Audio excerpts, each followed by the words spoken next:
Hello and welcome to another episode of Video Games to the Max, number 282. I almost forgot. Right after this intro. Hi, this is Natalie Lander, voice of Kinsey, Tara Branford, Stargirl, and many others. You are listening to a W2M Net podcast. You can visit W2Mnet.com for other podcasts about entertainment, video games, sports, and wrestling.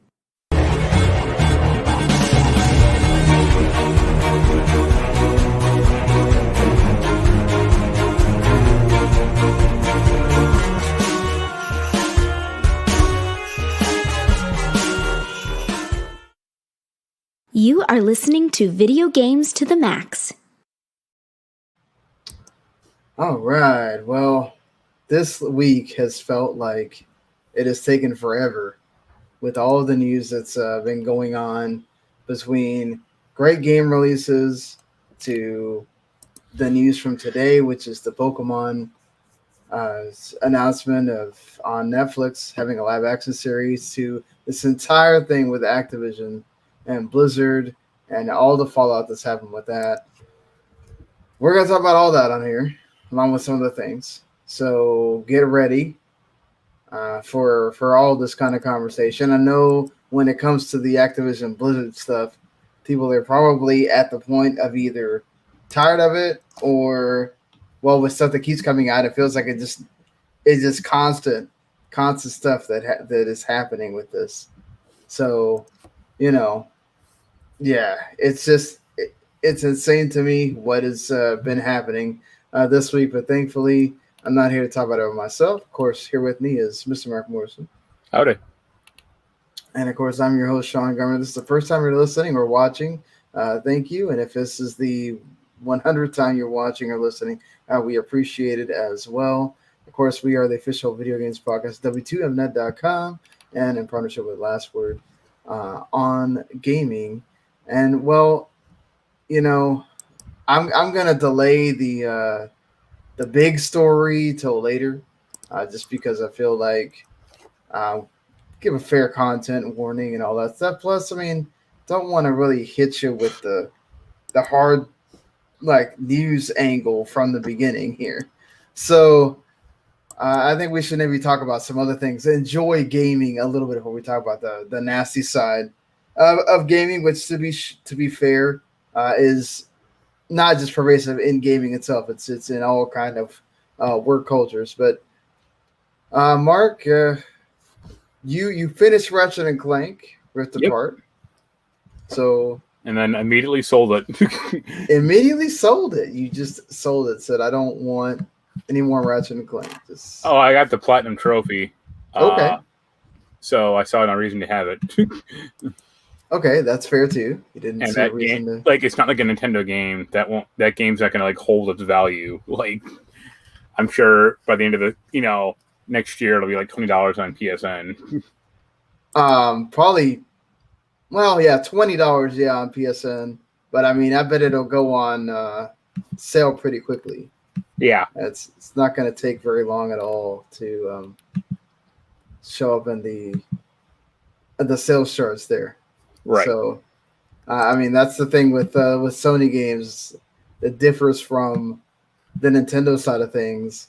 They do not really care about making sure that their game just continues to sell, selling it at the 60. They just want the sale. They want the game to go get purchased.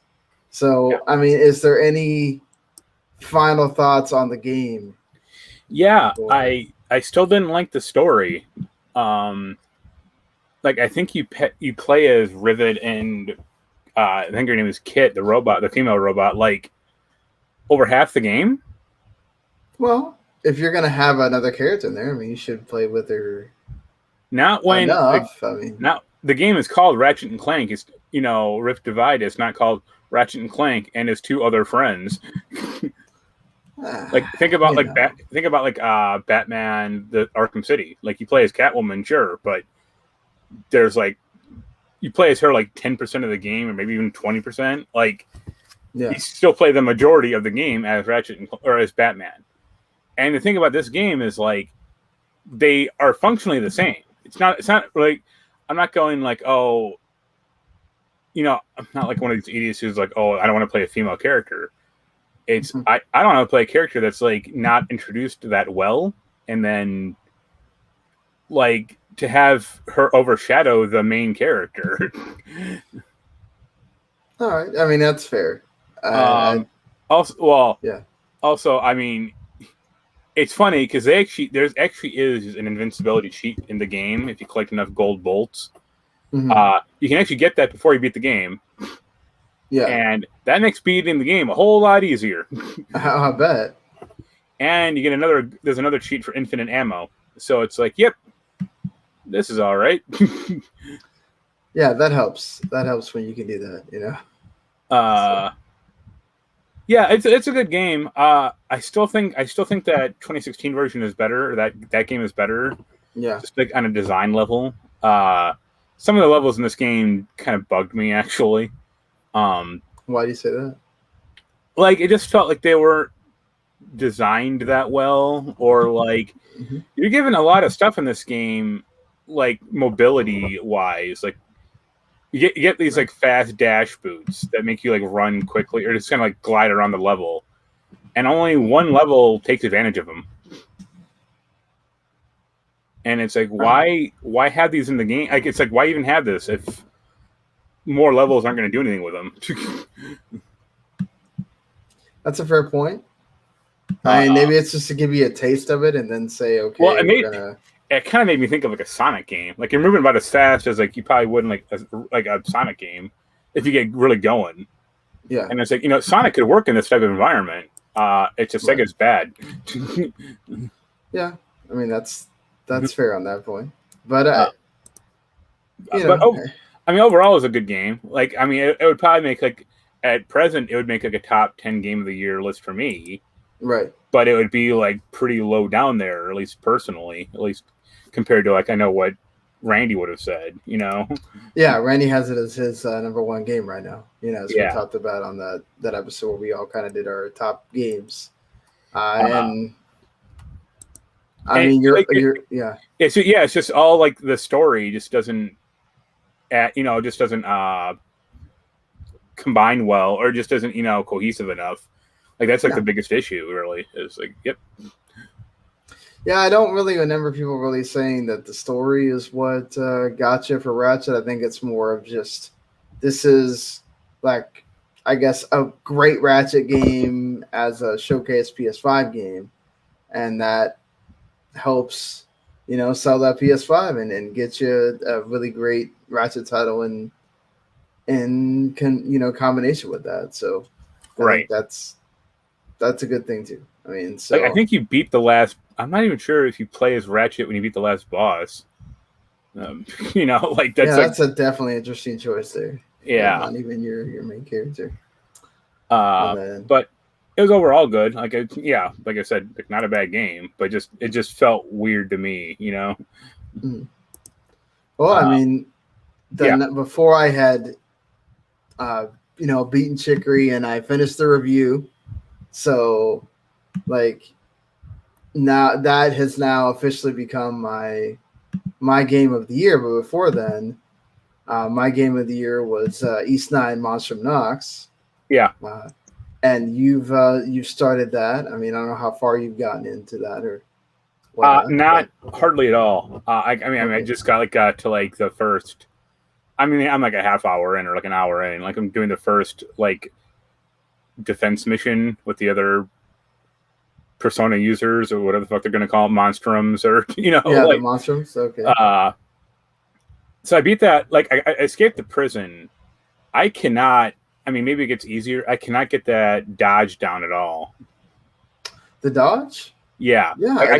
I can dodge, but it's like, oh, if you dodge right at the right spot, you do like a counter attack or do some attack. Oh yeah. That's what I can't get down. Yeah, I didn't worry so much about that.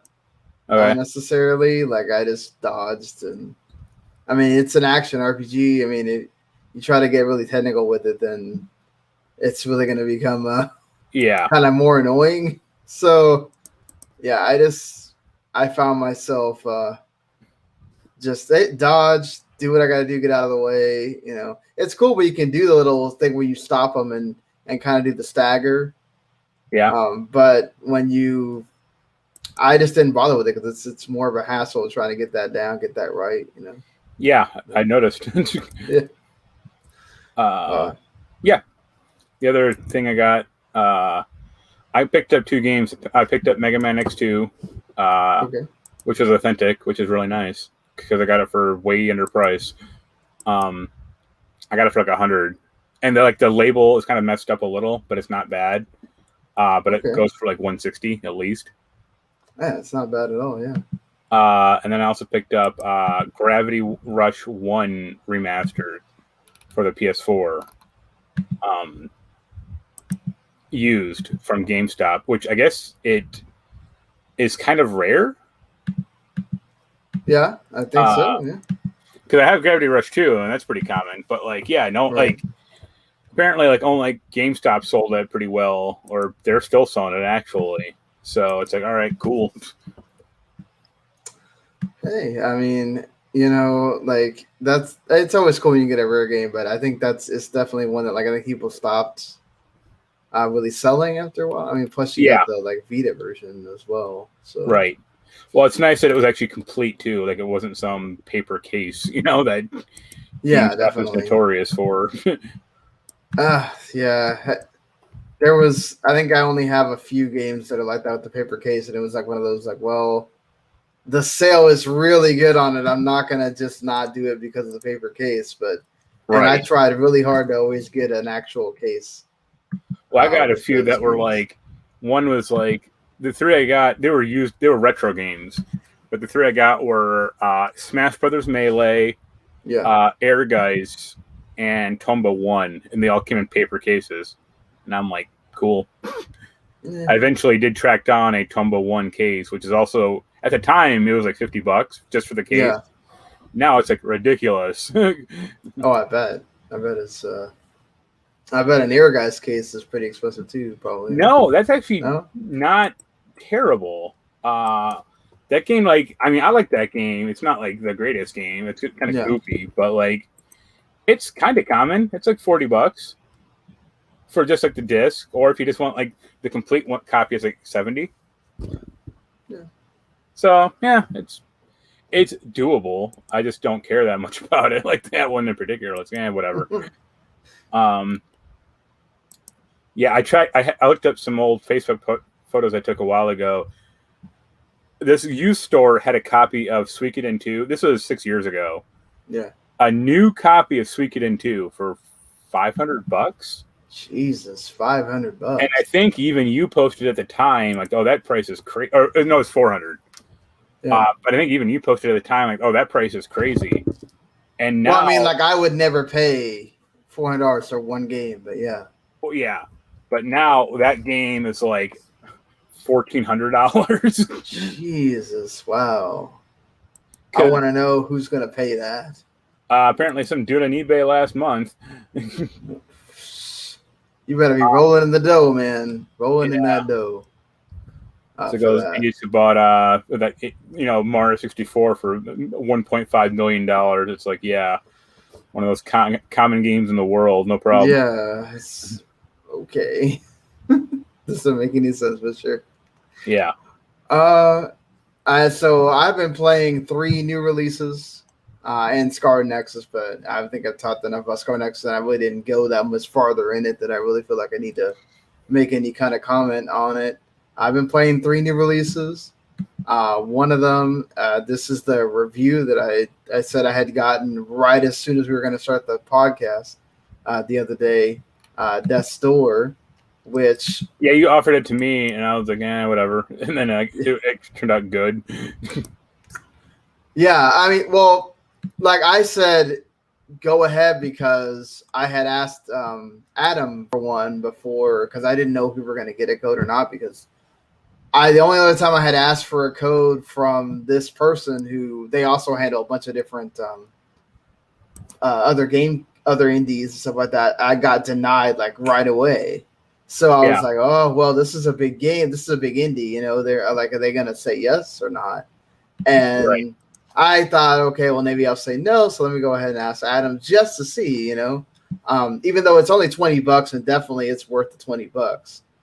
It's very much like Chicory Colorful Tale. Like when an indie is $20, when we're seeing indies that are like 30 and 40 now, definitely take that opportunity to buy that game because number one, I think we should definitely, when we get really good indies like that, take the opportunity to buy them. Also to show that you're like appreciative of the fact that they went and they put it at a low price, because they could have put it at a higher price and made you play more. So I think we should definitely appreciate that. But talking about the game here, which obviously the more important part here is it's a Zelda game, number one.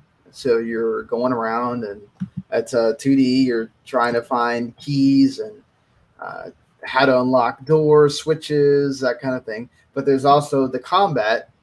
It's going to get a lot of Hades comparisons, but there's no roguelike elements to this. There's no, you're not going to die and the story keeps going and all that stuff. The story is just, it goes along. You're an agent that's supposed to take care of souls, basically, but you're a raven character. And you have this, so far I only have the sword. I haven't gotten far enough to where you get other things, but you also have a bow and arrow as well. And the sword is it's really cool. It's like a kind of like a lightsaber.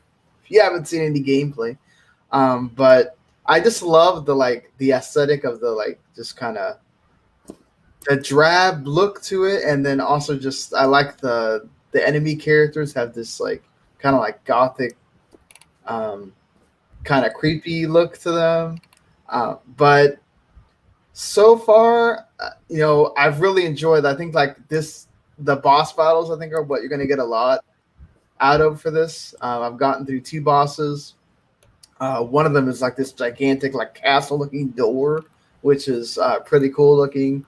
I'm on the way to the witch, which is I think the next thing that you have to go through.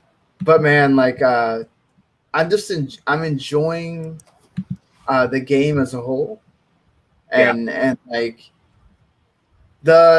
I'm hoping that the combat improves some, because I am worried about that. If it's gonna, do more than just be what it is, which is trying to dodge out of the way. And I think that one game, this wasn't quite Zelda-like, but that one game we had a bow and arrow and that was it, and you only had the one arrow. I think it was Titan Souls. Yeah, Titan Souls. Well, they're the ones that made Titan Souls. Okay, then that makes perfect sense.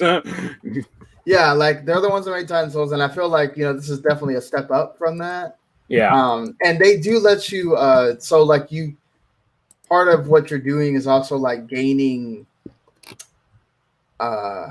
you're gaining these little soul bits or whatever every time you kill a monster.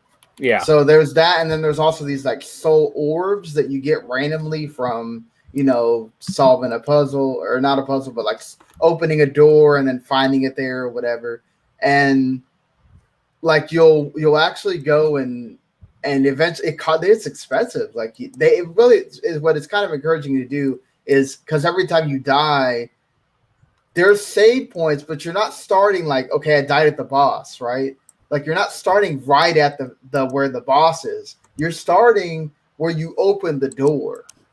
So, and then it also every time either you die or you go out of an air, open the door and then close the door, you reset the monsters again. So, but they stay dead as long as you don't go through the door. Yeah. So I mean, it's vaguely Dark Souls like. Yeah, it's very. That's what Titan Souls kind of was trying to be. It was trying to be Dark Souls, but in a 2D. Dark sense. Souls, or Titan Souls was isometric, but it was I think it was just a series of boss battles. You didn't there's no story at all. So yeah, this one has the boss battles, the story, the puzzles, all that. So it's a more complete game. And like I'll just say that they definitely do the like enemies in the lead up to where you get to the boss. I don't feel like a whole lot. There's sometimes where I just not paying attention, I get hit by them, but it's more about like, okay, we're still trying to get to the bosses and get to the story, all that, like get through the switches and the puzzles and all that. And I've really enjoyed it. I think it helped a lot that I played Chicory, so I kind of was now like into this, where I think I would have gotten to that, and I'm like, I don't know about this, But yeah, and I've enjoyed like the strategy of the bosses, and each one has their own thing that you have to deal with, their own, perils and everything. So I definitely think that if I like this kind of game, man, go check it out. It's got enough praise that everybody sold, I think, was it 1,000 in a week or something like, or not? Can't be just 1,000. Yeah, it sold, I think it was 100,000 in 1 week. Yeah. Already. So that's pretty great. For, I think, when I talk about the next two games, everybody was saying, why is this not on Game Pass? This is the highlight of the indie games for this week. And it wasn't. Devolver Digital chose not to put it on there as the publisher, and Acid Nerve, of course, the developer. So, like, that was the talk of, like, why isn't this on Game Pass? And then when I talk about these other two games here, those two are on Game Pass. So there was, like, hey, we should have put that on there. Well, I'm glad that there was 100,000 people that were totally cool with, don't get too spoiled by Game Pass. I'm not okay. I'm one of those people that obviously it shows that I will buy a game that I liked on Game Pass with the discount, all that stuff. I'm one of those folks. I will really appreciate, if I really appreciate the game, I will go and buy it. I'm just saying there are quite a few people that, man, if it don't show up on Game Pass, I ain't paying it, or I'm not playing it, I'm not bothering with it. And I think that's a pretty crappy way to go about it, because you're missing out on a terrific game by doing that. And like one of the other games that I've invested, I think, even more time than in Death's Door is Cris Tales. Because, I mean, for one, it's like right up my alley. It's a turn-based, like 2D game. And, I mean, the art is absolutely beautiful as well. I don't know if you've seen this at all, Mark, but it's like, just looks like it could be just like a different looking like anime or whatever, but just done so well. And of course, the mechanic of it is that as Crispell, or you can control with your crystals that you receive, you can control the future, the past, and the present. And when you're in battles, you can go through and like knock the enemy back to the past, and then do some kind of strategy with your other characters to knock them out, or do the same when you knock them into the future. So I found it like really interesting, the strategy you can do in each battle that way. But like I really like is just that art style is absolutely amazing. It's like that kind of like, I guess it's 2D, but it's just great art style. And then the way that the characters move, it's side scrolling, but you can also like move forward and backward, not just side to side. Yeah. And the way that you like converse with the characters and everything too. I'm really enjoying this game, and like it has its own like kind of world map. It has a cool just all the colors like work well, and it's cool because that past present thing extends to when you're walking around the map, so you'll actually see, okay, here's what this character looks like in the present. If it's an older person, you'll see their younger selves in the past, like when you walk by them.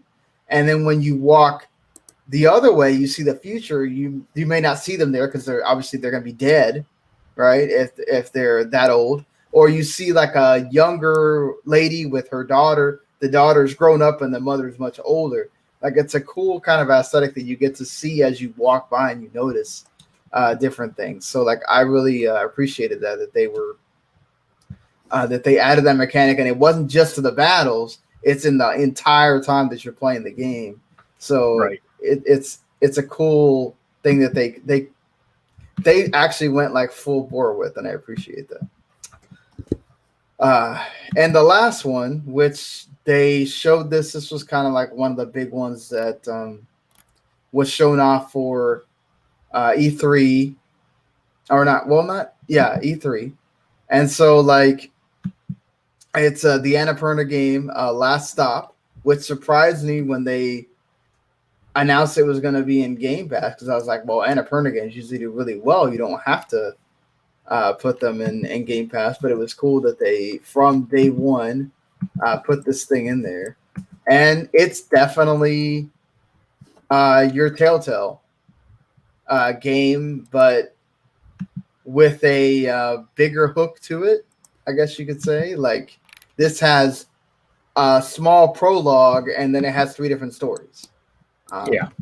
So, like, I've only gotten through through some of the paper doll one, which I found interesting. That's the one that they showed they did like a full thing with, which is the 2 guys switch, and one of them's like a game designer and the other one just like works another kind of job.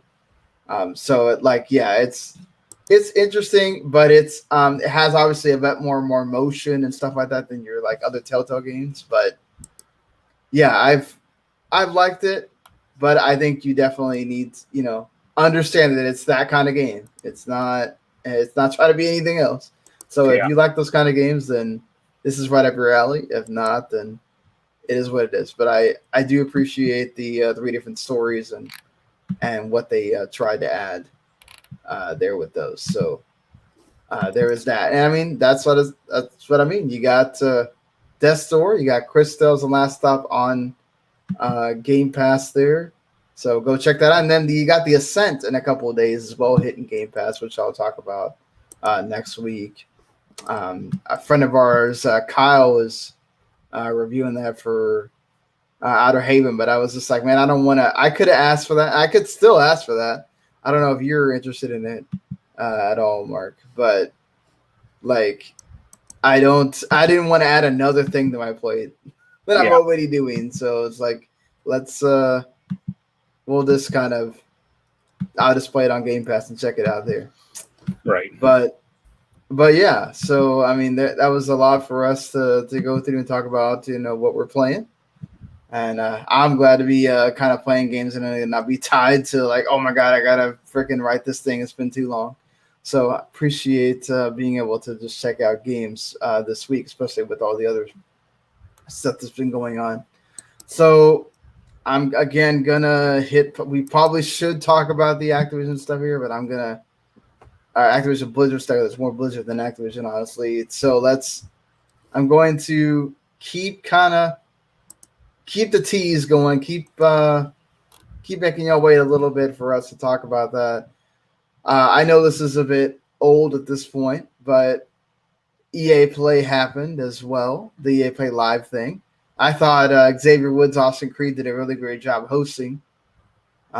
He was, I think, more excited than a lot of the things that were shown you should be really excited about. But what did you think about the show? Yeah, it's fine. Yeah. Yeah, I just kept thinking about G4 though, because he's doing that, or he's part of that mess, and it's like, this is going to be a disaster. You think it's going to be a disaster? Like, I don't know. I mean, I think a lot of the people who are like excited to be on it have very rose-colored glasses about what the network actually was, and right. But if you're doing more game stuff than what it was once, it just became there was 2 game shows. I think there's a lot more to be excited there than what it used to be. So, I mean, that's a positive at least. So. Maybe nice, but some of the old people are so involved, so it's like that's what gives me pause. But it's the good old people, right? It's like Adam Sessler and I mean Blake. It's not like he left 3 years before G4 shut down. Like, he was there almost till the end. Yeah, but I think he could have been like contracts and stuff like that, and maybe not necessarily like, he had a real choice in the matter. I mean, but so. No, the games they showed were pretty good. Some of them at least. I mean, they only had like 3 new stuff. And what did you think of as a person that likes the Codemasters? What did you think of the grid? I thought that was dumb, but really, also you thought it was dumb. Okay. I have, like with Giant Bomb, if they do the FMV right, and when I say that I mean badly, then it'll be great. They need to track down that Derek Hamilton guy who was Razor Callahan back in that Need for Speed Most Wanted game and clean him up and get him in there. But like the notion, I think it was like last year, 2 years ago, they had that like F1 game based on Michael Schumacher, or like they had this some Legends game or something. Right. That works because there is actually an F1 league or like a racing organization, or they just made Grid up. It's not like Grid exists, I don't think. Well, if it does, like it's not it doesn't have like a Legends thing, Yeah. Well, but that's the point. Like this is you can race all kinds of cars together with each other. Like I mean, you don't see that. They all have their class, they all have their divisions or whatever. So like that makes this kind of fun in that way. I kind of like the fact that they try to tie a story to it. I just wanted to follow that story from that Madden 19 game where you're called like the long shot or whatever. Right. Devin Quaid or Wade is going to be getting in a Nissan and racing around. Well, yeah, I mean, they kept that going in FIFA, I think, for like 3 years straight. So yeah, they only had 2 years in Madden, though. Like, I think the second year, they're like, whatever. Yeah, they just didn't. I think the first year they tried to make it this big deal, and then when it didn't really catch on, they kind of just like, okay, we'll do this one more time, and if it doesn't work, I think they really only did the 3-parter with FIFA because it seemed to catch on in that game, and then just the other games, it wasn't as well received, which is kind of a shame because, like, I mean, if a sports game had that, that's why I bought that one Madden game, because it had a sports, a story mode. Like, I don't really care about just playing like FIFA on its own, but if it has a story that's reasonably well told, and if the game is also good, which is why that WWE game, I won't play that, But no, I definitely agree with you there.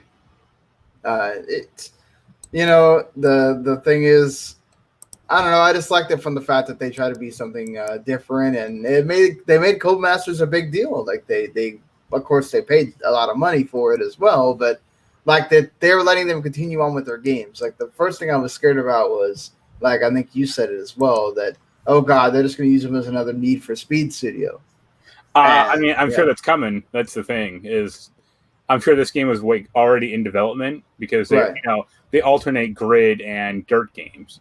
Right. So and I'm sure this game was their yearly thing. Yeah. So I'm sure they will be shunted to Need for Speed eventually, and then that'll be the death of that company, that subsidiary. Don't tell me that, please. That's make me sad. Yeah. I will say that they did a great job with the. They have made me care more and more about the Lost in Random game. Then every time I see it, I feel like, okay, I'm starting to like this more, to kind of understand what they're going for here. They really gave the EA Originals a lot of, between Knockout City, which maybe hasn't been the big explosion game that I think that they were like hoping it would be, like, the next Rocket League or something. But that's the dodgeball one, right? Yeah, the dodgeball. Yeah. I mean, it's doing better than fun. It did better than Rocket Arena. Yeah, no, I mean, it helps too that they're still, I think it's free to you get to like level 25 or something like that on all the systems. Yeah. So that helps a lot. And then of course, if you have Game Pass, it keeps being free. And, after that, you have to pay the money once you get past level 25. But it's like, if you're really invested at that point and you have a team that you play with all the time, like, spending that money really isn't that big a deal. I think if you want to try it out, I think it's great that way. And like, I really enjoyed it in the demo. Like, it's a fun game. It's almost like a fighting game in a way, but it's a fun game to play. Even with random people, I found it a lot of fun. So, there was that, and obviously, they talked about Battlefield. I'm not the biggest Battlefield person, especially not the fact that it's just a total multiplayer thing. I might check it out when it comes to EA Play or whatever. But having kind of a sci-fi bent to it looked kind of interesting, or but yeah. Yeah, the new thing was the Portal thing that they announced, obviously, in there as well. But I mean, obviously, the big one that it was pretty much it's one of those like, man, this is gonna look really bad if they don't show this. As far as the whole having the insiders be wrong again after the whole thing with the Switch Pro. So now that they finally did show the Dead Space remake is actually getting made and everything. That's I'm happy. I'm happy that it's getting made. Dead Space is one of my favorite games from that era. And it's going to be a different team, so it's going to be interesting what they reimagine it to be. I imagine they're not going to do shot for shot kind of thing with that. It'll be a live service co-op. No, don't kill it, please. But I mean, I like the way they presented it as well, right? We're going to go in this dark room and follow me here, and then I was like, well, I guess it's really short because they waited till the last minute there to really show this. And I guess it has a limb removal system now, which didn't have. No, the old one did. Okay.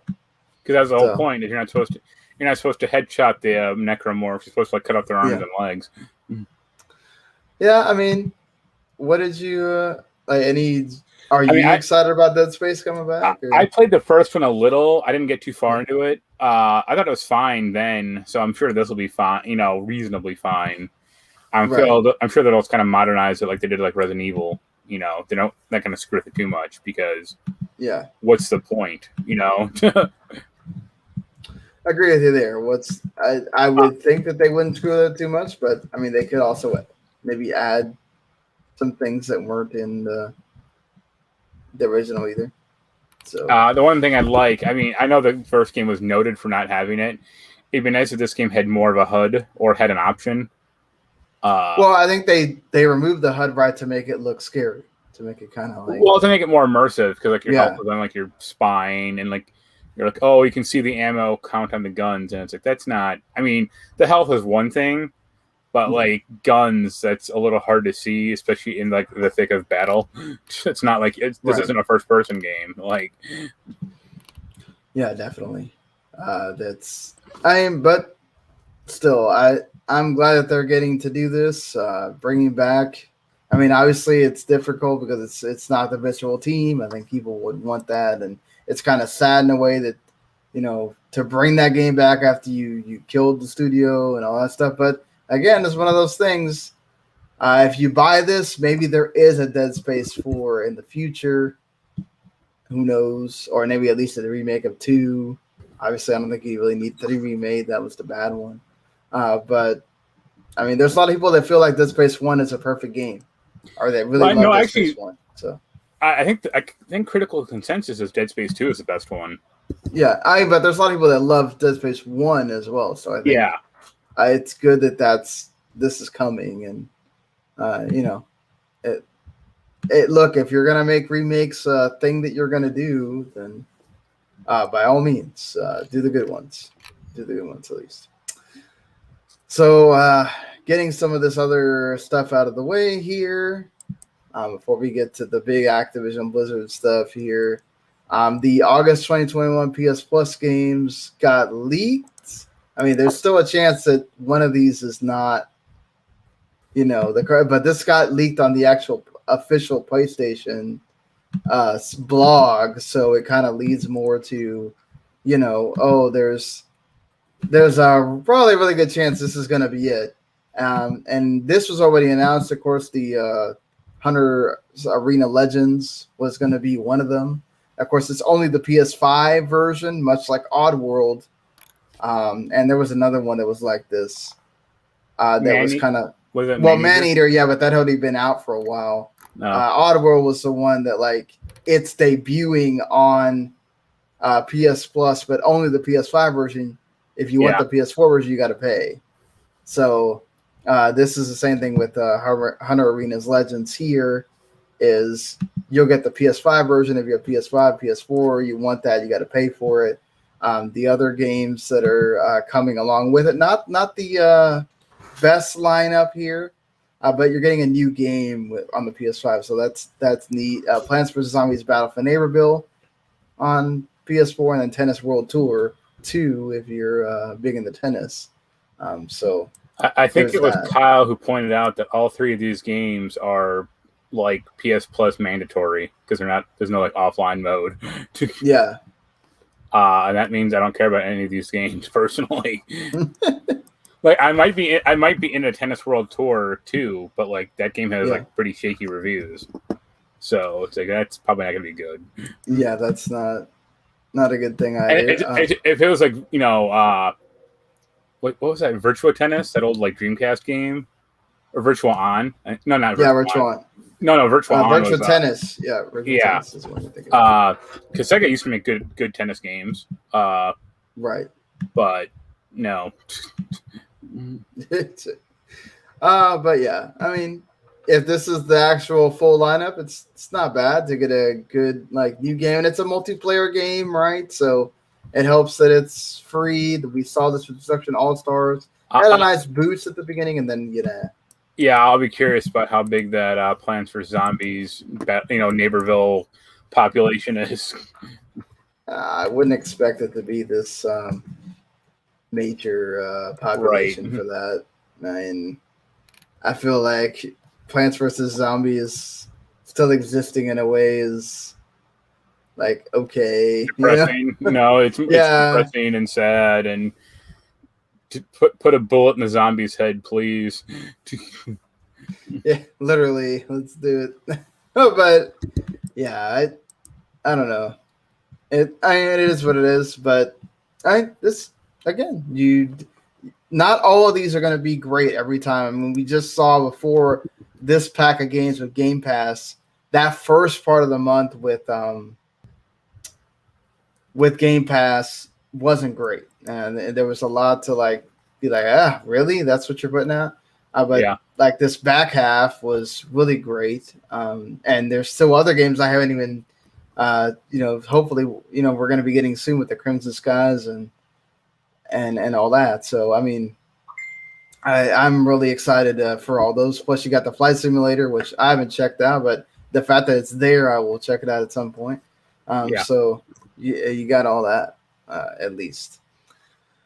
But I think we'll let's go ahead and get through some of these shorter things, and then I'll leave the two, I guess, what could be longer ones for the back half here. Based off of the Dead Space remake, American McGee, who obviously is the one that made the Alice the Alice games. He has gone on record and hoping that means if you're going to remake Dead Space, that means you're going to, you might one day decide, heck, we need so many more games that we'll need to remake, one of the Alice games or something. I'm not sure about that, but Returns is like pretty modern. Like the first one would like need a very that would like be top to down remake. The problem is like I don't think the second one sold that well. No, it didn't. And then he has tried to make other games. He made that Grim game, which like it was on Game Tap or so no one cares. I like that Alice Madness game. Yeah, it's like it seems like that's all he has going on, and it's like, dude, like you need a new idea, or Yeah, I mean he's trying. He knows it has its like cult following. I mean, nowhere near as big as Dead Space, obviously. And he's, I guess, trying to see if maybe he can at least remake the first one. I think they tried to. He was talking once about them trying to make a Alice movie, and that predictably went nowhere. Yeah. I mean, of course, this was it before or after like Disney got the live action. No, it was before, but it's also like that's. I mean, they could still make a dark Alice movie because that movie wasn't exactly dark. It was just right. dumb. It was just weird. Yeah. I mean, he has made. I mean, yeah, both Alice games are good for kind of different reasons, but like that's all he's done. Or it's like, yeah, he did Grimm, and then he did something called Scrap, I think, and it's like, what? Like, yeah, it's and like the company that made Alice is defunct, or the second one is defunct. So, well, I mean, it's not like they couldn't get another kind of. Yeah, but I mean, they can barely get scrounged up a team for Skate 4, let alone Yeah, but I think that's the point of all this really is that he wants to see if he can get it made. I don't know if that's going to happen or whatever, but I think he's trying to, according to Wikipedia, he's trying to crowdfund like a third one called Alice Asylum, but who knows how far that is, or what's going on. It doesn't surprise me at all. Like so many weird things get crowdfunded now that it wouldn't be out of this world really if it did get crowdfunded enough for them to for him to start working on it. Yeah, but should it be made? Who knows? I mean, like honestly, it's weird because like. Again, this has enough cult following. Will it sell enough for him to get EA on it or whatever to be able to like release it into like a collection or whatever? Probably not, but it's still. I mean, I think also the problem kind of is like the first game was it was like 98 or maybe like 2001. That was very much a landmark game, and Alice Madness Returns. It didn't have like the impact, but it was a much better playing game. That's for damn sure. Oh, that's what I loved about it. It was like a very modern feeling game. Yeah, but like neither one like set the world on fire from a sales perspective. Yeah, that's true on that end at least. Well, to like I guess pair these two together, and we'll talk about it with the Activision stuff of how much, I didn't necessarily include Ubisoft when I announced it, but they are also on that fringe of, along with Activision Blizzard, of they do not have great work policies. So, but yes, so Ubisoft has canceled or shut down Tom Clancy's Elite Squad, which is their mobile game that kind of tied a lot of the Tom Clancy stuff together. On that end, incidentally, this is going to be X-Defiance, eventual within a year. Mobile game much easier for them to shut down than say one of the big games or sure, but whatever. Yeah, I mean, it is sort of in that same vein as X-Defiant, though, right? That's kind of where we're going with that. Yeah, I mean, X-Defiant looks like the grown-up version, or like just the first-person version of that thing. Right, exactly. So, I mean, that's the thing is, who knows? I feel like also like finding out Skull and Bones is still in alpha doesn't really totally surprise me either. I'm more surprised it's not even earlier. Like. I mean, I don't know if you read that Kotaku piece, but holy shit, that game sounds like a disaster. And it sounds like the other two games, Beyond Good and Evil 2 and Wild are, if not worse. Yeah, I mean, like they're having creative management of resource struggles with Ubisoft Singapore. Also, Ubisoft Singapore has also like had to deal with workplace issues, because of Ubisoft's. At least then it wasn't like sexual harassment. It was just but everyone being a dick. It sounds like but that's still not. You shouldn't be doing that in a place like Ubisoft. I mean, like you are a big company with so many different studios. Like you don't need to be dicks and assholes and being like this, and then you're exporting it to these studios, and it's not great.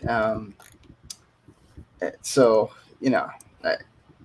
this is why I think Ubisoft still deserves to be put in the same boat. Is they really have not made a lot of changes. They haven't really. I mean, they made an effort, but you're seeing some of those people still there that were involved in all the harassment and all the issues. Yeah. It's not, they just didn't get this big lawsuit put on them. Like, after Blizzard, they're getting to like do it on their own. And that's fine, but that's also kind of what happens when you're left to your own devices, right? Like, you don't have anything pushing you to really make some major changes. And I think that's something that we're going to really have to notice with Ubisoft, because, like, I'm going to go ahead and before we, to start the Activision Blizzard stuff, due to these allegations with Activision Blizzard and because Ubisoft has not really been doing anything as far as the games go, they're not going to be covered on the site. Mark is obviously free to play whatever he wants. I know he reviewed Call of Duty for us last year, and Jens as well.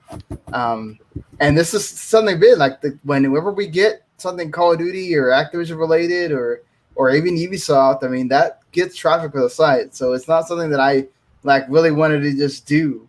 It's because I just don't feel like, they need to understand somehow.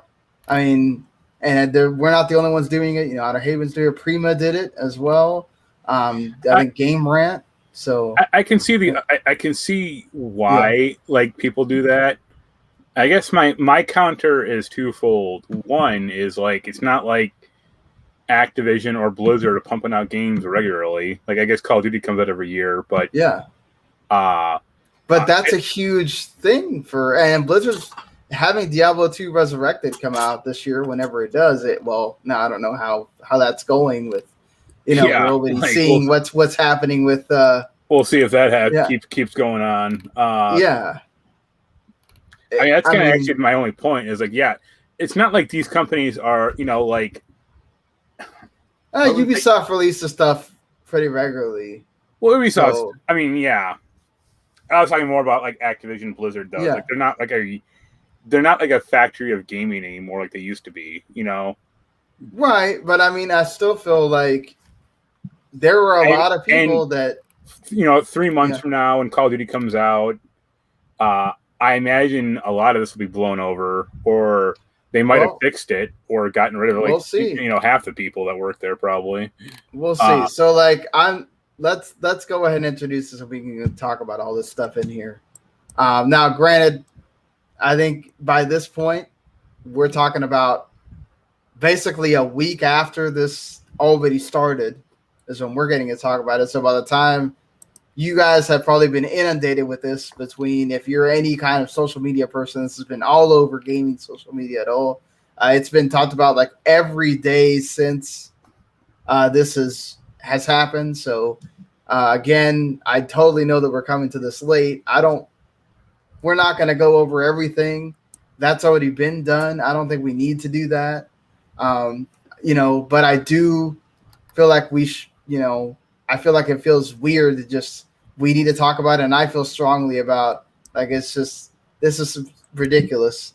And it's not, doesn't need to be, it happens in every workplace. Let's get that out there. First of all, this happens in every workplace, not to this extreme, but to small amounts, to big amounts, like here in Activision Blizzard. We saw it with Ubisoft in smaller ways. We saw it with, what was it? Quantic Dream.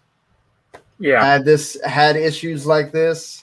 But this is so bad that the Department, Fair Employment and Housing took 2 years to confirm all this stuff before they finally just dropped the hammer on Activision Blizzard and said, look, this stuff goes beyond the pale. Like, this is ridiculous. And it is. I mean, quite frankly, look, they're getting them for the, like, unfair work practices, the the way that they terminate women faster than men, the way that they take forever to promote women faster than men, the way that they treat them I should say non-men, not just women, non-men, the way that it compared to your just regular male worker is absolutely crazy. I mean, the story of the men get to cubicle crawl drunk and go and bother the women and go harass them and, feel them up and say things and all that. Like, it's like, really? I mean, how could this is happening at any kind of executive level and be okay with that? Like, that's gross. That's disgusting. I mean, like, it sounds like the Wolf of Wall Street. Well, yeah, but it sounds like something you do, like exactly what they call it, a frat boy culture. Like, okay, this is something you do in college. It's not okay. I'm just saying you do it in college. You do it at the frat house. I mean, and like the women they know they're going there. They know this shit's going to happen. They're going at a party. It's not okay. Never okay. It doesn't mean that it should happen. I'm just saying, what's happening there, right? You're you're going to this frat house knowing there's going to be stuff like that. You're not going to work where you're supposed to be going because you love games. You love Activision's games, Blizzard's games, specifically more Blizzard than Activision. Because this is more of a Blizzard thing than an Activision thing. That's actually the weirdest part to me. Is this is almost all Blizzard stuff as far as like the abuse allegations. Like Activision obviously like wasn't promoting women or like doing that stuff, right? But like as far as like the actual like PTSD or all the like really gross and heinous shit, it is like almost all Blizzard. Yeah, and it's was it Christopher Metzen who came out and was one of the ones that wrote this like big apology, which, I mean, look, good that he's doing it, but so did Mike Morheim, the guy who was running Blizzard previously, and it's like he didn't know. Well, it's you're gonna tell me you didn't know? That's bullshit. You didn't know, and like the guy that is the one that's did most of this is the one that Metzen picked himself. So it's like, you're going to tell me you didn't know this guy had any of these tendencies at all? Yeah. Before you did that? Like, I don't want to even mention the guy's name. It's not worth like just even bringing him up. But like, not that he hasn't been, but it's just, I mean, and good on the people that are playing WoW and want his characters removed and all that stuff. I mean, go for that. But it's just like, it's disgusting to me, like what these women have had to deal with all this time. They're still dealing with it, I'm sure. And like even the small stuff, like what would be compared small stuff of like, it's like, how does somebody not see a report of an African-American woman getting her entire life micromanaged to the point where she has to go and write a one-page summary of why she needs to ask off and what she's going to be doing the entire time? Nobody, okay, I'm not going to say nobody, but in any job that I've been in, have I ever had to give a one-page summary of what the hell I'm going to be doing in the entire time that I'm going to be up? Yeah, like, you take a day off. It's like you take a day off, like for whatever reason. It's not like the employer. You give them a simple reason. Oh, I got a doctor's appointment. It's either like a sick day or a personal day. But if it's a personal day, it's personal or exactly. The reason why you say it's personal is because you don't have to give reasons, right? Like it's absolutely incredible to me. Like just everything that you read in this report. I mean, and then the terrible one of the one that committed suicide. Because some absolute piece of trash had to go and take dildos and other things to make fun of her. It's like, dude, I mean, look, I get it that people grow up with different things of what you think is funny, right? Or what you think is acceptable. If you grow up in football culture back in the day, and even let's say years ago, even now, like this may still happen in training camp or whatever, you get some hazing, right? You get some, you tie the guy up to the field goal post and wrap him in the toilet paper, and you do some weird stuff. You do the whole making him pay for your lunch or carry your bags or whatever. Like, this is ridiculous. Like, that's not making fun of somebody. That's harassing them. That's making them feel like absolute dog shit. For what? For nothing. Like you don't understand that's a human being there. Like, that's somebody that works at your company. And then, I mean, it's upsetting and just vile. Some of this stuff that's happening on this. Like, what was it? The guy we were just talking about. They nicknamed his suite the Crosby Suite to not make it sort of like the Cosby Suite, because you knew stuff was happening in there. I mean, it's like, these men would cheat on their wives and then they would go fire the wife. I mean, like, God, it's like, dude. And then not to mention, the worst thing is also you have a woman who, of course, had to be a conservative political person who used to work at the Bush administration, Frances Townsend. It has not been there very long at all. Why? I get you wanted a woman to do this thing, but it's like, really? You pick somebody that hasn't even been there long enough to know that any of this shit's going on. And who, even if she was there long enough, would probably like accept it or just kind of like ignore it. Well, I mean, like, okay, number one, I bet she's getting paid way less than some of the other executives that are either above or below her because she's a woman, and she's accepting that. So, and you're the head of this, women's committee at Activision, and you're accepting that. Right? Oh, well, I don't need to. I probably got all this money from all the other places I was at. Okay, who cares? The whole point is you're the one representing the women at Activision, at Blizzard, and you're allowing this stuff to happen. Oh, and all this stuff is some of this stuff's from 10 years ago, and it shouldn't matter. And it's like, no, that is part of the report. Like, that happened. Those people should be punished for that. Like, the company has to be punished for things that happened beforehand because it's still Blizzard. It's not like Blizzard just went under, right? You're still deciding to call it Activision Blizzard. Had you, put everything under Activision and Blizzard ceases to exist, then okay, maybe at that point. But it's just like, man, I feel so awful for like all the women that are dealing with that or had to deal with it, or it's just like, man, like the things that, I mean, I've been like, I worked at a place, not the one I work at now, which is headed by women. There are more women that work there than men, like at least in my branch in Miami. But like where I worked at before, I know for a fact that there were women. Probably, I didn't work in that department and I didn't work those shifts, but I know for a fact if you worked overnight, there was probably stuff going on that they don't want you to know about. But there's only so much I'm sure there's people reporting it and they had to throw it under the rug because they didn't want it to get out, right? They already had enough with the stuff that was happening to the children that were at that shelter. If you're letting stuff get out that happens with the workers, good Lord, there would have been media there constantly. So I'm just saying, like, this happens in every workplace. And there's people that this is what they do, just like what we saw at Blizzard, people sweep it under the rug. It's not okay.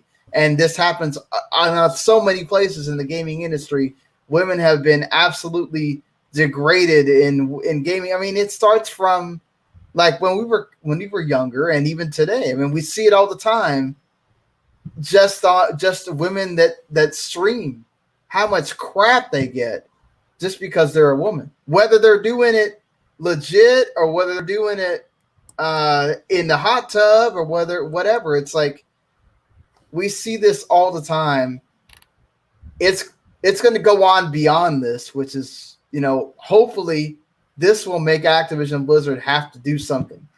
And this is why these boycotts are happening, right? Like, we want to see change. We want to see something happen at Activision Blizzard. and Francis Townsend names off all this stuff that's in this report that seems like bullshit. It's like you cared more about telling people about why people are getting out of California, not working there, instead of talking about your employees that are going through this crap right now. It's like, the total just. I'm so glad that there's 1,000 different employees that have signed this "We Will Not Be Silent" petition, and like letting Activision Blizzard know that they're not playing around, that they are there and they will have their voices heard. Hopefully there is more to go on that, because they really need to feel the fire here. And it's like J. Allen Brack is involved in this. It's like, did you see that video that they showed? I know it's from 10 years ago. Yeah, the girl asking the question about like sexualized WoW characters, and everyone just making fun of her. And then that's the guy that laughs is the one that did all the bullshit. Yeah. Well, right? And it says that needs to come out of the Victoria's Secret models or whatever. Like he's like, what other catalog do you want it to come out of? Like, really? I mean, I whatever. It's like that's the thing. Yeah. That woman should have been like, just yelled like Lane Bryant as a joke. Yeah, I mean, it's like that's the stuff that I'm sure there's a lot of people that are going to excuse it and say, "Oh, well, that was 10 years ago. That doesn't happen now." It's like that guy was working there till last year. Yeah, I mean, it's just like that's the problem. That was the mentality. That is the mentality. So, like, somebody has to come in and change that. And it's, I don't want to keep going on and on. I feel weird, like just us talking about it, not having a woman on to be able to share her perspective. But it's just, or just non-men in general, because there was men getting harassed as well in this. It's not just your traditional woman, right? It's non-men. It's non-binary man, like just even men getting harassed in this, because maybe they didn't agree with what was happening or whatever the situation is. Like, and that's the problem. I mean, I think there's a lot of people going around saying, okay, well, we should blame the men that didn't do anything. Well, maybe they didn't know. Maybe then, well, there's some that didn't know, but I think the ones that did know, right? We saw that there was a report of they were constantly being told, don't say anything. Why are you saying something? Right? There's only so much you can do when the HR department's not doing absolute shit. When the people above you that are supposed to be doing something don't do anything, right? Like once you hit that wall, there's only so much you can do to a while where it's just like, I guess I got to just be like everybody else and just deal with it, right? For my job or whatever. And it's like everybody always says it's easy. Oh, you should have left. Whatever. It's not as easy as everybody makes it seem, and it's terrible that they have to work in a place that they felt like it's their dream job in that way. So, again, I'm sure this is going to go on throughout the entire week. There's going to be more. Freaking Bobby Kotick should be coming out with a damn statement, and he doesn't. What a coward, this guy. You're the CEO of this company. You're making all this big money. They just made a big deal to pay you more money, right? And then you sit here and this is happening. You don't make any kind of statement at all. And I mean, I get why this Activision and Blizzard social media kind of went quiet.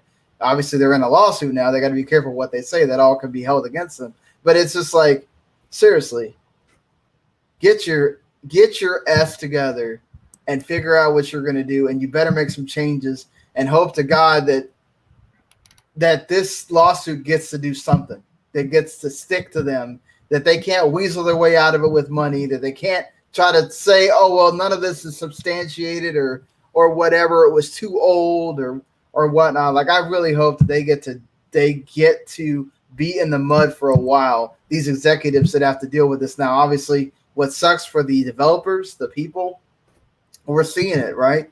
World of Warcraft they're not even working on World of Warcraft at all. Yeah, right? I think me and Kyle talked about that on Twitter for a second, and he was like, he made the comment like, oh, they're not. He made the comment like, because some WoW developer was complaining like, oh, no work is being done on WoW, and Kyle was like, yeah, you ass. Like, there's more important things going on than WoW at the moment. And then my comment was, if no work is being done in WoW, it's probably not a bad thing. Like, considering that I'd rather have no work being done than the shit work you've been doing for the past few years. Well, yeah, but I mean, like, that's the thing is it is hitting people hard. Yeah. Right? Like, because there were probably people that had no idea this was not that they had no idea, but they knew this was going on, and they felt like, well, there's nothing we can do about it. We just got to put our heads down, do what we're doing, and whatever, get paid. And then, like, now it's like, oh, wow, we can really, like, actually dwell on this. Like, this is actually happening. There's things being done, and then it's also bringing all that stuff back up. So they're one of the funnier comments was it was one of the postings or one of the releases saying like, oh, Blizzard is a competitive we pay competitively, or we have good bonuses. Yeah. And I think it was that Twitch streamer Asmongold. He posted a picture. I mean, he claimed I would assume it's real because like he knows people at Blizzard. Mm. Like one of the people's bonuses was 100 honor points in WoW. Yeah, I mean that's not the first time we've heard of that. Not money, honor points, or and those are like the bad points, or like the most basic points. Who was it that closed the studio recently, like EA or something, and they had some kind of game thing that was in it too? I mean, they're not the only ones. I mean, this is not. It's a cheap way to say, oh, well, we did provide this and this in your severance or whatever. Yeah. It's awful. I mean, there's not. You can't say there's equal pay when there's obviously women that are getting paid way less to do the same job. The men were sitting here drinking, and the women are the ones doing the job. Or they're playing games. The women are doing the job. I mean, come on. Also, Blizzard is weird because I think it was like a year or two ago when there was another big expose about like Blizzard employees don't get paid well. Yeah. In relation to like the standards of like game development, because I think they were like, "Oh, you're working at Blizzard; it's a privilege to work here, so you should be paid less." Especially the ones that are outside of the main offices, the ones that were in the other countries and stuff like that. Yeah. And so that's like fucked. Like, I mean, you could make that. You could have made that argument like 10 years ago, but certainly not now. And then also, well, no, not when you're this huge company that's like all these games that are constantly going on. You're going to tell me you can't pay the people right? Like, I mean, it's not. Yeah. Oh, that Bobby Kotick is running a one room game studio. Yeah, dude, come on, that dude's sitting there buying yachts at will, and you can't pay the people what you should be paying them. I mean, it's absolutely insane. Like, all this stuff that's coming down, people should not be shocked to find out this happens in a lot of other places. I mean, it probably happens everywhere, but the extent to which it happens is probably like things that are small that you don't think about until somebody brings it up, but this is, I think, hopefully it makes people realize that don't think that your favorite studio is just absolved from all this. You just don't know about it. You just don't hear about it. People don't talk about it, and like, it's good that this finally came out so people can see just some of the stuff that women, non-men have to deal with at these studios for not being, I am part Latino. I have dealt with stuff for being in a place, especially in Texas, speaking Spanish around the wrong person and they get angry. But I am also a white person. I have a white last name. I have a lot of privilege that so many people don't. And, I can't imagine what so many people are going through. It's terrible. I feel so bad. But I don't. This is the last thing I'll say on this. I think people that are telling Mark Morheim and Chris Metzen and all these people, oh, it's cool. I'm sorry. You said enough. I'm sorry. No, there is no I'm sorry for the bullshit that they let happen under their watch. Chris Metzen can say all he wants about, well, I wasn't around and all this stuff. Like, it's your job. That's part of your job to make sure this stuff is being handled correctly. I mean, here's the thing. I would give Metzen a little more, I wouldn't say credit, but a little more leeway on this for like two reasons. One, I guess he was going through like his own mental problems at the time. Yeah, that's why he left. Yeah. And yeah, he did leave. I think he left like 2016. Yeah, I mean, but he left at like 42. That's still a young age to be. I mean, you can work for another, however many, like. Well, yeah, but he got money, so he's cool. Yeah, but I'm just saying. But like, he also, I mean, I think he was like a product leader of WoW or senior VP. Yeah. I mean, he wasn't in like. I mean, he's a Diablo creator, so like, No, he didn't do Diablo. Well, I thought that's what he did do Diablo. Not. He voiced a role in Diablo, but that's. Yeah. Well. Oh no! He wrote Diablo, but he didn't like. He didn't program it. But I mean, like when I think Diablo, I think of like Breivik actually. Right. But like, he was high up there in the echelon, but he's not. He wasn't the CEO of Blizzard, unlike Mike Morhaime, or like the president. Right. Like, I would place the blame a little more on his shoulder because he ran it for 20 years. Right. I mean, he was around for a while. I mean, he's right, and when he says, "Oh, he failed people," and he did, but it's just like, I mean, a lot of this stuff is like you're doing. It's appreciated, but it's like, don't sit there and act like you weren't a person to blame or you weren't involved in okaying it. Same thing with J. Allen Brack. Don't sit there and say, "Oh, I am a major feminist supporter or whatever," and then this stuff's happening on your watch, man. Like. No. You've got to understand, like, when you're saying things, how hollow all that stuff looks. And again, that's part of the.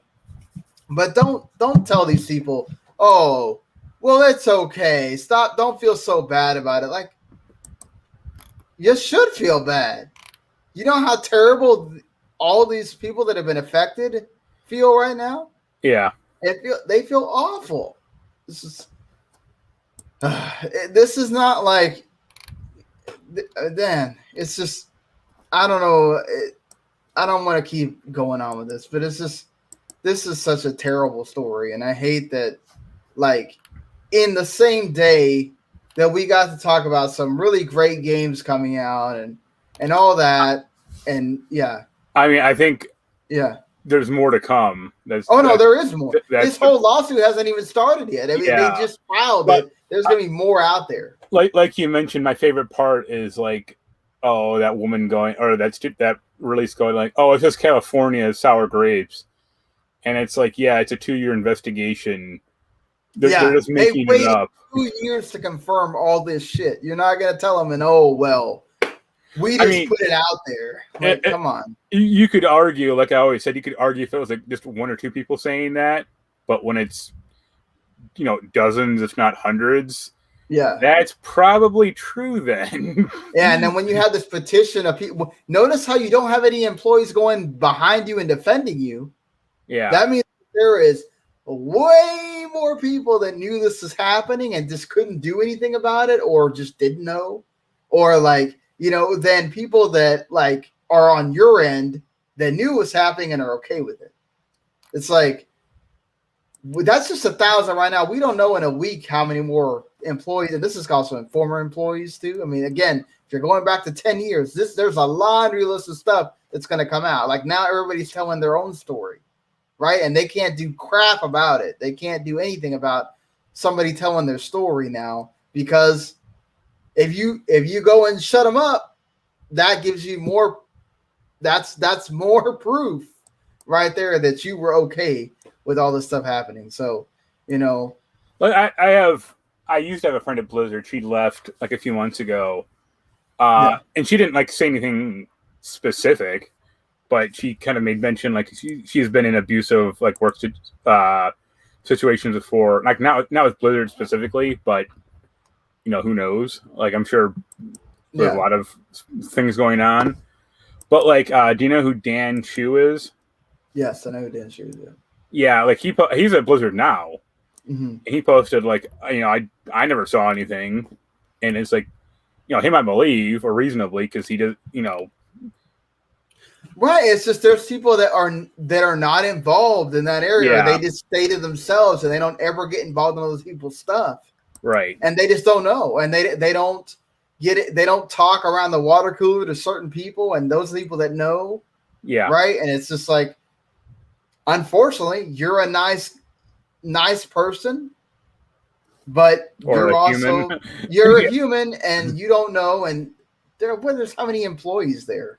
Like, it's impossible for everybody there to have known that all this stuff was going on if it's only in certain areas, right? This is happening, and or they happen to get, like, we don't really know the logistics of where, if there's certain departments that this never happened in, and there's certain ones that it did. So until that gets revealed more or whatever. It sounds, I mean, from what I've seen, it sounds it's a lot of the World of Warcraft team, or, that subsection. Right. It's not like people aren't saying like, oh, Jeff Kaplan, raped me at a Halloween party one. It's not like the Overwatch team or like the Hearthstone. It's just mainly sounds like WoW. Yeah. That's like that one guy worked at. The people that have been there long enough to have enough cachet, to have enough power that they can get away with that stuff. Right.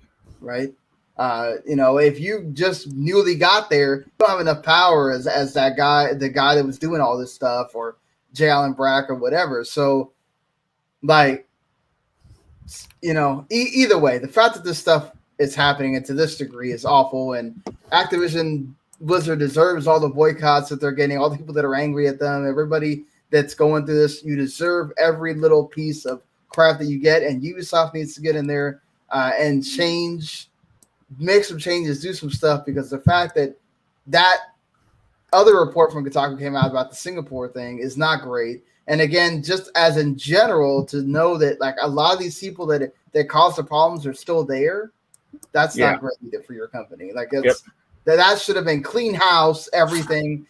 If Yves doesn't want to step down, okay, cool, but you need to show we cleaned house and we're making changes, and I'm sorry, and all this other stuff. Like, that's the thing, is what was really bad about this is any kind of like sort of apology that Morheim and Metzen and Jalen Brack and these guys put out there, that terrible one by Francis Townsend just absolutely wiped the rest of them out. To me, and just makes it like, really, this is what you wanted as your official statement from corporate? Like, terrible thought process and all of that. But moving on from this here, I did want to have one more topic because it's near and dear to me, especially one because soccer has been a thing this summer, and Konami kind of as they are not so much in gaming anymore, as far as like the big, the big console gaming and major PC everything. They kind of just came out and announced randomly on social media, oh, hey, PES is now going to be called eFootball, and it's now going to be basically a sports games as a service. We're not going to release a new one every year. It's just going to be rolled into whatever we're doing with eFootball, and it's coming to current gen and I think last gen consoles as well. Like, I think that's awesome. I think this is what sports games need to be. I think sports games need to eventually evolve to the point where we're not paying $60, $70 every year for basically a roster update, and then putting out a lot of the same features again. Yeah. Right? I've been saying that for years. Roll that into. Also, this gives the people more time to make these games what they should be. You can work on features throughout the year, and they're just continuous, instead of having to like, oh, well, what's a feature we can add in here to make it worth it for people to pay this exorbitant price? I got 2 words for you: truck stick. Yeah, truck stick. Now it's Ultimate Team, but it's like the fact that Konami. Well, obviously, this helps a lot. The fact that Konami is competing with FIFA, so they need something to. I mean, I guess here's the question: is which is a better game? It depends on who you ask, right? For me, I've heard that FIFA is way better about approach new players and I wouldn't say arcadey, but more less restrictive or better gameplay. Right. So it's if you want to look at it this way, it's the difference that used to be around with NBA Live to NBA 2K. Yeah. eFootball is basically your hardcore soccer players soccer game. This is the game that it really pays attention to how a player moves, being authentic, having the tactics right, being able to let you change tactics on the fly like that, all that stuff. And it doesn't focus so much on the story mode and being flashy. It doesn't have all of the licenses, Right. They license individual teams, not leagues most of the time. So let me ask you this: is Pro Evolution like a league? No, Pro Evolution is just the name. That's okay. I didn't know. I mean, I was thinking maybe they lost the name. Well, remember back in the day, it used to be called International Superstar Soccer or whatever over here, and then they still call it Pro Evolution over there and in other countries, right? Yeah. So then they eventually, and then it used to be called Winning 11 here. And they kept changing the name here until they eventually just said, okay, we're just going to call it Pro Evolution everywhere, right? To stop having the constant back and forth with this. But I just think this is a great idea for sports games. Now, is EA going to do this? Probably not. Hell no. They don't have any reason to do this when you have exclusive rights to Madden. You're going to keep sucking that $70 dry until you can't anymore. And it sucks that this is what that is. They can't. You wouldn't even be able to think that they would, do this eventually, because they make too much money from that. And so many people are just used to buying the next game or whatever. That man, this would be a great thing to be able to. You already add so many things during the year. But to just have this be a continuous thing would be better. Here's the thing: is Madden and FIFA, those aren't iterative even WWE mostly. Those aren't iterative yearly sequels. So it's Assassin's Creed, for the most part, or at least it used to be. But look at the difference between a yearly Assassin's Creed game to a Madden game. It's not Madden changes. I mean, it's not there are 50 new stadiums, or the game of football is not changed except for maybe a rule change or something like that. Meanwhile, Assassin's Creed, here's a whole new goddamn world, or area to explore. Exactly. Yeah. I mean, that's what WWE should do, but they never will. No, they won't. But it's that's the thing is, I really wish, for the most part, we could really see this happen. The fact that they are going to add in cross-platform play, right? And they give you a platform of what they're going to add and all this stuff. This is stuff that you can do. You can constantly make these changes. Now, obviously, it makes it harder for people. And this is also free to play, which is a different thing than, say, charging.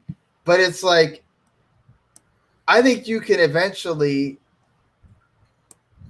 Now. I don't know what EA pays for having all these licenses, and if they have to pay out a certain amount based on how much Madden or FIFA sell. I'm sure they do, but let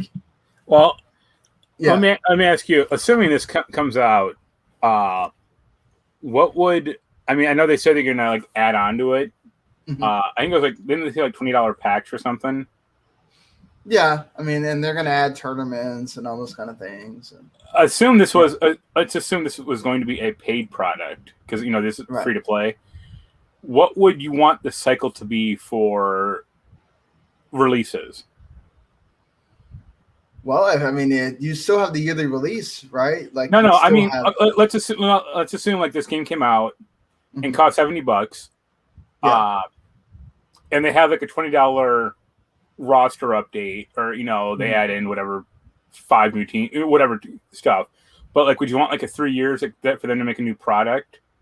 Because at a certain point, you're bumping up against like, we want to add in new stuff, but our game engine won't let us, or it's too cost prohibitive for us to, add in this for $20. Like, right? Yeah, want, at least if it's every 2 years. It's kind of like Rock Band. Like, they made Rock Band 2, and it's like, oh, this is supposed to be our platform, and then it's like, well, 3 years later, made Rock Band 3, and you add right, like they're doing that now with Rock Band 4, where it's all expansions and that kind of thing or whatever. Yeah, I don't even know if they've added something else. I think they haven't at this point. It's just been DLC the whole time because I haven't seen anything from them in a while. But I'm just like, I mean, I just think as long as it's every 2 years, just let me skip a year where I don't feel like you're trying to sell me a whole damn $70 game again. Like, at least for 2 years, you can have a roadmap for 2 years that you don't have to change. Yeah. Now, eventually, if you want to move off the PS4 and PS and Xbox One and all that stuff, I mean, you can do that, right? You can just say, okay, well, we're not going to make it for those games anymore. I mean, this is still coming out on PC and mobile as well. So right. Obviously, they're having to, change the graphics there for those, and I'm sure there's features that aren't going to be on mobile and everything else. But like, I just want at least every 2 years. Hopefully, it's longer. Hopefully, it's longer than that. But it's like, if it's going to be a continuous game, that you're not. I mean, but like, I think the difference is right now. Number one, Konami doesn't have all the licenses, so they don't. There's a lot of stuff they don't have to worry about. You're just getting certain teams and maybe certain leagues, but like, you're really playing that game because you love that game, not because it has Ronaldo and it has Messi, it has Neymar, but it technically has Ronaldo because Juventus is in that game. But my point is, it doesn't have all of the freaking stars, right? Yeah. They don't have all the, when they do the international teams, as FIFA has the rights to, they don't have the actual players on that international team. You're just playing as Italy, as the US, as the whatever. So it's like, a FIFA gets the official, when the World Cup, the Euros, all that stuff, they get those official things. PES doesn't really get that stuff. So, I mean, like, there's things you're going to give up by not getting FIFA that I think that the casual person that sees that is gonna miss, and they're not going to be able to go to that. But I think we've seen FIFA do this, right? We've seen them when they added the World Cup thing. It was just an upgrade. It wasn't a thing that they added as a standalone thing that you had to buy in the store. Like, you could eventually do this. Now, again, I don't know what the logistics are. They would probably have to redo their contracts and everything else. It's not something that can happen tomorrow or even next year or whatever. But there's things you could do to where you don't have to do this yearly release thing. And it's better for the player, and you can make more money off of it later because you're nickel and diming, basically, to say, okay, well, we added all this stuff for this year. Okay, here's $30 you got to pay, or $40 or whatever.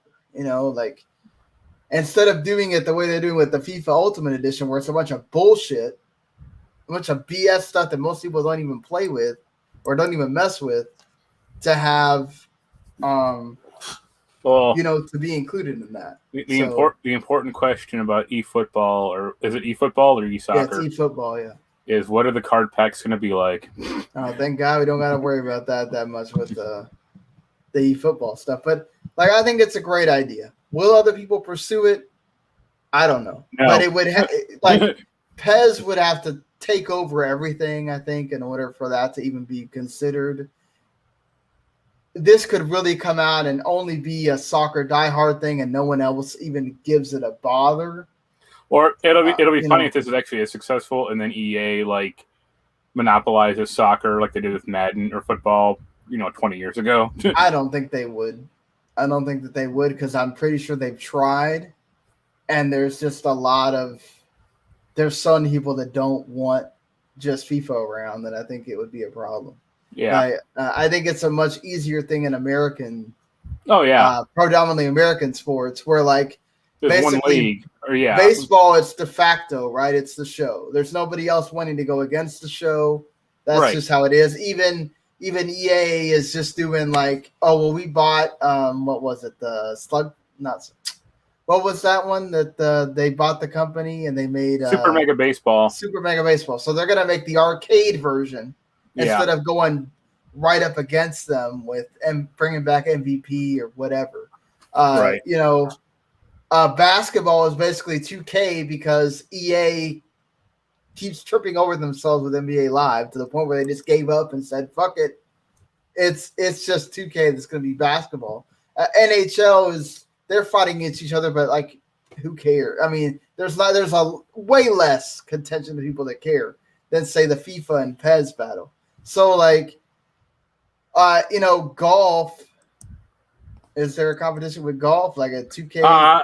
They have that like the golf club game, or Sony makes that, or there's like some other golf game. But yeah, I mean, like big. EA started making the golf game again. Yeah. Right. So it's like you're starting to get into certain areas or whatever where people are trying to compete with each other, but it's like it's still very much like 1-1-1-1 for American sports games, where like you really do have these two rivals with soccer, and it's interesting. I would like to see it branch out. I don't know that it will necessarily, but it would be a cool thing to see if one of the, especially 2K, like you guys already nickel and dime everybody with that virtual credit BS. Like, you know, you could really do that with 2K if they wanted to. But yeah, moving along here, I think we've talked a lot on the show. I mean, you can give us your thoughts. You know, you can hit us up on Twitter at WTMSean, at WTM Network is the whole thing. At Humanity Played for Mark. You know, and I already mentioned this bottom half of the month is where the games are coming. Now, The Greatest Attorney and the Neo World Ends With You both come out today. So definitely worth checking out. The Neo World Ends With You has some fantastic reviews already. So if you have been excited about this, there's definitely a lot for you to be excited about. The Chernobyl Light game, which has been an indie game that got showed off at E3, I don't know, for like a zillion times. So, you know. I'm a little interested in that Forgotten City game. Yeah, Forgotten City? Yeah. Well, let me know if you wanna review it. I can definitely. And I heard Samurai Warriors 5 isn't terrible either. Well, that's definitely a Samurai Warriors game. I mean, yeah. Splitgate had to get delayed because people loved it so much they couldn't deal with the server load. Forgot to talk about that, but yeah, that Tribes of Midgard game they got shown off at so many different damn things is out today, along with Flight Simulator. The first of the three of the 6 Pixel Remaster games. It comes out on the 28th. Gonna rush out and buy those. Oh God, I gotta see what they look like. I'm not gonna say no because I feel like they've already said it. They made it seem like, well, if you want it on the consoles, you better go buy it on the PC and stuff. You damn Square Enix, stop being so naive. You know people want this. Stop it already. Just stop it. Yeah. And The Ascent comes out as well in a couple of days. The Eldest Souls game comes out in a couple of days. Blaster Master 03, which I'm sure is going to be, you know, as at least comparable to the other two games.